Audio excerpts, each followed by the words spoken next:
ஓசூர் அருகே தேன்கனிக்கோட்டை பகுதிக்கு 10 யானைகள் விரட்டடிப்பு. தேன்கனிக்கோட்டை வனப்பகுதியில் இருந்து 20க்கும் மேற்பட்ட காட்டு யானைகள் ஓசூர் அடுத்த உடையதுர்கம் வனப்பகுதிக்குள் கடந்த 12ஆம் தேதி இடம்பெயர்ந்தன.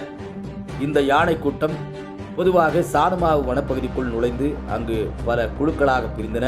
அந்த வகையில் அந்த பகுதியில் நெல், ராகி, தக்காளி, பீன்ஸ், முட்டைக்கோஸ் ஆகியவை பயிர்களை சேதப்படுத்தி வந்தன. பால் நிரம்பும் தருவையனில் நெல், ராகி, சோளம் உள்ளிட்ட பல பயிர்கள் உள்ளதால் சேதப்படுத்திவிடும் என உடனடியாக அடர்ந்த வனப்பகுதிக்கு விரட்ட வேண்டும் என விவசாயிகள் கோரிக்கை வைத்தனர். அதன் அடிப்படையில் நேற்று முன்தினம் இரவு இடம்பெயர்ந்த யானைகளை கட்டுப்படுத்த 20க்கும் மேற்பட்ட வனத்துறையினர் மற்றும் வேட்டை தடுப்பு காவலர்கள் நடவடிக்கை மேற்கொண்டனர். யானைகள் இரவோடு இரவாக தேன்கனிக்கோட்டை வனப்பகுதிக்கு பட்டாசுகள் வெடித்தும் மேளங்கள் அடித்தும் விரட்டினர். இதனால் விவசாயிகள் நிம்மதியடைந்தனர் என்பது குறிப்பிடத்தக்கது.